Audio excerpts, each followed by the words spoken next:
안녕하세요. 대베이 토크 최세훈 백점입니다. 종교, 신앙 이런 얘기를 하니까 요즘 저는 굉장히 정치랑 관련이 있다라는 생각도 자주 들게 되는데요. 네. 한국에서도 예. 종교, 그러니까 기독교, 불교 네. 또는 기타 네. 종교, 이게 정치랑도 관련이 있는 그런 게 있겠죠. 그렇죠. 옛날 같으면 탄압도 되긴 하지만 네. 그게 아닌 오히려는 종교가 영향을 주는 그런 사례도 있겠죠. 그런 것들을 우리가 종교의 정치화라고 말할 수 있잖아요. 아, 종교의 정치화. 네. 예. 그 굉장히 중요한 부분입니다. 사실 지금 한국 정치의 그 지형을 이해하려면 네. 종교를 이해를 해야 돼요. 그리고 그 종교는 아무래도 인구 분포와도 연결이 되겠죠. 특히 기독교가 아시아에서는 유별나게 많은 편입니다. 이제 한국만 특히 많은 것 같아요. 네, 그렇죠? 유별나게 많아요. 필리핀이면 네. 옛날에 스페인 통치를 받아서 천주교도들이 엄청 많은 그렇죠. 거예요. 근데 네. 그거는 그 식민 통치와 관련이 있는데 네. 한국은 왜 그렇게 많습니까? 저 궁금합니다. 네. 왜 그래요? 아무래도 그게 이제 한국의 근대화와 연결이 됩니다. 네. 그러니까 오랫동안 이 한국 조선반도에서 오랫동안 영향을 미치고 있었던 종교인 불교와 그리고 또 그 이후에 500년의 역사를 가지고 있는 성리학이 있지만 그것이 근대화의 과정에서 제국주의 과정에서 결국은 주도권을 잃었잖아요. 네. 그러면서 새롭게 유입된 종교가 바로 이제 천주교와 기독교인데 그 기독교가 사실은 미국을 통해서 들어왔습니다. 그러니까 미국의 한반도 진출과 함께 유입된 것이 바로 미국식 기독교인 장로교와 감리교인 거죠. 그래서 제가 지난주에도 연세대학교와 이화여전을 말씀드렸고 네네네. 또 이제 평양을 중심으로 있었던 숭실대학교라든가 네. 배재대학교 이런 것들이 있었는데 사실 그러다 보니까 근대화의 세력들이 대부분 다 기독교랑 연결이 되어 있고 그럼 미국이랑도 연결이 돼 있겠네요. 바로 그렇습니다. 아. 그런 부분들 때문에 네. 이제 일제시기 때 이제 기독교를 보면 기독교가 힘들게 정착을 해서 한반도의 주요한 세력이 됐는데 굳이 일본 제국과 싸워서 독립운동을 한다든가 이런 식으로 싸워서 우리가 또 한 번 박해를 받을 필요는 없다라고 생각을 했던 것 같아요. 네. 그래서 그런 부분들이 있었고 그래서 사실은 일제시기 동안에는 기독교와 그 이제 일본 제국과의 관계가 좋았습니다. 그러나 일본 제국이 갑자기 멸망을 하고 나서 새롭게 진주한 미국 네. 이제 메가더를 중심으로 네네. 이제 제7함대 이제 HQ가 들어왔잖아요. 네. 그래서 미군정 시대가 되면서는 이게 더 심해지는 거죠. 왜냐하면 이승만 대통령은 본인이 기독교인인데다가 그죠. 예. 또 이제 영부인도 미국 사람이고 외국인이잖아요. 그죠? 맞습니다. 예. 그렇게 된 상황에서 또 이제 영어를 할 수 있는 사람들이 필요했잖아요. 그러니까 영어 친미, 또 미국적인 에티켓 이런 부분들과 상관이 돼서 미국의 힘을 강력하게 입은 세력이 등장하게 됩니다. 그것들이 그러니까, 바로 대형 교회들이죠. 그렇군요. 왜냐면은 제가 봐서는 너무 이해가 안 되는 게 한국은 기독교가 너무너무 발달이 된 거예요. 네. 신자도 많고 교회도 너무 많고 네. 그런 거는 저뿐만 아니라 외국인이라면 다 한 번씩 놀라는데 네. 그러니까 비행기에서 내려다보면 다 십자가예요. 와, 이렇게 많은 교회들이 있을까? 예. 이렇게 많은 신자들이 있을까? 우리가 그렇게 생각을 하게 되고요. 네. 또 하나는 상상외로 한국은 기독교 신자가 많으면서 네. 선거 때 보면은 교회와 또 관련된 게 참 많은 것 같아요. 맞습니다. 다시 말해서 교회 목사님이 나오셔서 네. 누구누구를 추천을 한다 이런 게 네. 있는데 네. 우리는 최대한 종교인이 나와서 추천하면 안 된다고 하잖아요. 타이완에서도 종교인이 나와서 추천한다 이러면 안 되기 때문에 네.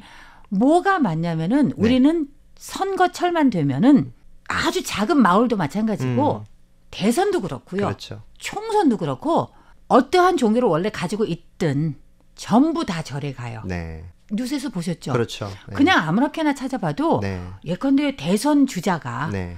오늘은 어디 절에 갔다. 네. 한 개도 아니고 한 3-4개를 맞습니다. 가요. 네. 거의 매일 이렇게 절에 가요. 네. 절을 수백 개 다녀오는 거예요. 네. 제가 봐서는 네.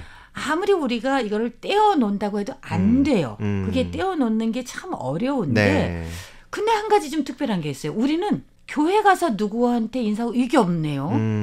전 타이완 지역에 있는 모든 장로교는 네. 전부 다 민나무예요. 대만 말이에요. 맞습니다. 그것도 굉장히 만다린 특이하더라고요. 안 해요. 네. 만다린 안 하고요. 네. 또 북부 지역에서 너무너무 유명한 게 캐나다 선교사. 네. 캐나다 선교사 그러면 우리 마제 이외에 그렇죠. 너무 유명하잖아요. 맥케이 예, 맥케이 집안은 박사라고 이제 굉장히, 얘기를 예. 하는데 그분은 원래 그 원주민들 이 뽑아주고 뭐 통증 그런 것도 해소해주고 네. 이러면서 사람들을 모으긴 했는데 처음에 이분과 접촉한 사람은 바로 네. 당연히 현지인이니까 만다린 못해요. 이런 사람들은 일반 네. 서민들은 다 네. 원래 한 400년, 300년, 200년 전에 네. 먼저 이쪽으로 건너온 네. 민남 사람, 즉 복건성 사람이 대부분이에요. 그렇네요. 그래서 이 사람들이 다 민남어를 하니까 네. 그래서 우리가 지금 말하는 대만말을 네. 하니까 네. 그래서 다들 먼저 대만말을 해요. 그래야만 선교, 그렇죠. 포교가 선교를 할수 가능하기 때문에. 굉장히 저는 그게 특이하다고 생각이 되는 게 네. 그러니까 사실 한국이 1960년대, 80년대에 미국의 전폭적인 원조화에서 경제 발전을 하고 네. 그리고 이 당시에 교회가 이제 그 지역 사회에서 굉장히 많은 일을 했는데 뭐 여의도 순복음교회라든가 명성교회라든가 이런 사랑의 교회 같은 곳들 이런 곳들을 중심으로 사람들이 굉장히 많이 모였거든요. 근데 이런 목사님들이 또 미국에서 공부하고 오신 분들이 많아요. 그래서 자연스럽게 이제 친미파 지식인 또 이제 장로교 그리고 그 당시에 미군이 우리의 이제 공산주의를 막아주는 우리의 수호자라는 그렇죠. 그런 역할들이 네, 그 다 시대 모였잖아요. 때는, 예. 그래서 이제 뭐 CBS 방송국 같은 경우는 Voice of America 미국의 소리 같은 것들을 대신으로 해서 중계해주기도 하고 한국에 이제 굉장히 보수적인 종교 방송국인 극동방송 네. 거기 이제 기독교 방송이잖아요. 네, 김장한 목사님도 사실은 미국에서 공부하고 오신 분이에요. 네. 그래서 이제 그런 식으로 보수와 자유주의와 반공주의가 이렇게 모였는데 왜 대만에서는 그러지 않았을까? 그렇죠. 완전 다르죠. 역사적으로는 비슷한데 네. 왜냐하면 경제적으로도 그렇고 정치적으로도 반공주의 뭐 이런 것들이 있고 미국과의 영향관계가 있었는데 대만에서는 기독교가 많지 않단 말이죠. 네. 한국도 천주교가 민주화 운동에서 굉장히 중요한 한국 역할을 천주교는 하고 저는 너무 인상 깊은 게 김대식 그 순교하신 분 네. 그분의 물론 직계는 아니죠. 왜냐면은 결혼을 안 하셨으니까 네. 그때. 근데 네. 하지만 같은 친척이잖아요. 그분이 저는 너무너무 인상 깊었어요. 네. 김혜연 신부님이시잖아요. 네. 근데 그분 보니까 가족 중에서 남자는 전부 다 신부가 됐고 여자도 수녀가 되신 분이 네. 있고 또 그냥 신자 결혼하신 분 두 분이 계시고 네. 정말 대단한 분이다. 게다가 네. 시국에 대해서 참 통찰을 하신 것 같아요. 네. 그런데 그게 거부감이 없어요, 저는. 그러니까 종교는 종교대로 하지 왜 네. 자꾸 참견을 하냐가 네. 아니라 네.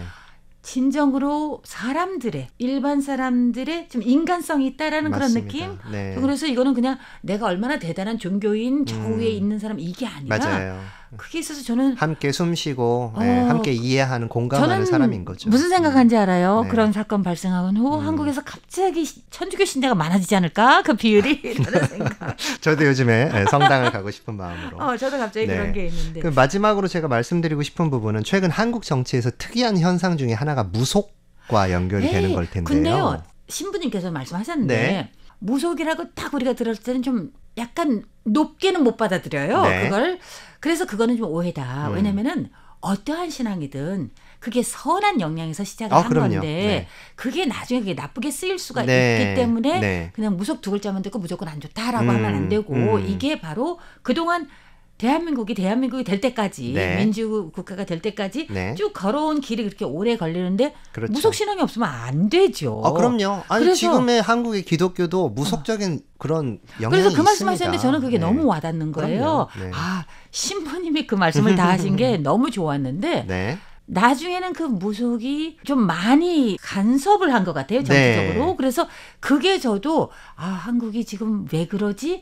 21세기에 왜 그러지? 하는 그런 그렇죠. 생각도 들긴 들어요. 이게 그 정치라는 것은 타협과 대화를 통해서 의사결정을 해 나가야 되는 것인데 당연하죠. 특히 민주주의 국가는. 어떤 초월적인 힘이라든가 아니면 자기가 이게 사적으로 연결되어 있는 사람들하고 어떤 의사결정을 하고 비밀리에 네. 자기들끼리 자신들의 이익을 위해서 정서적인 유대를 강화하기 위해서 그런 방식으로 정치를 이용하고 있기 때문에 이것도 역시 굉장히 나쁜 방향의 종교의 정치화가 되고 있는 부분들이 있다. 그런 부분이 조금 비판받을 여지가 있지요. 그래서 네네네. 뭐 아시다시피 선거철만 되면 강남의 유명한 그 교회가. 무당집, 무당집. 굿집 그런 데서 뭐 아주 들썩들썩 한다는 이야기가 이제 그래서 나오는 건데 네. 이런 부분들은 우리가 조금 왜 우리가 정치를 해야 되는지 다시 한번 고민해보고 그런 데에 의존할 것이 아니라 집적으로 자신과 의견이 맞지 않더라도 대화와 타협을 통해서 민주적 원리로 정치를 이끌어가는 것이 맞지 않나 그런 생각입니다. 그건 우리 다 같은 마음입니다. 맞습니다. 어디에 있든 그러니까 대한민국이든 중화민국이든 타이완에 네. 있든지 당연히 그렇게 해야죠. 우리가 항상 얘기하는 거는绝对的权利, 绝对的腐败이라고 얘기하는데 절대적인 권력을 가지고 있는 사람은 절대적인 부패예요. 부패합니다. 근데 저는 부패해지고 싶은데 그게 안 되네요. 권력이 손에 없습니다. 우리 청취자님들의 정말 많은 피드백도 감사드리고 청취자님들의 애청이 없으면 정말 힘들죠. 그죠? 네. 많은 응원, 많은 격려 부탁드리고요. 지도 편달 부탁드리겠습니다. 오늘 대표 토크 여기서 끝마칩니다. 진행의 최세훈 백점이었습니다. 여러분 감사합니다. 감사합니다.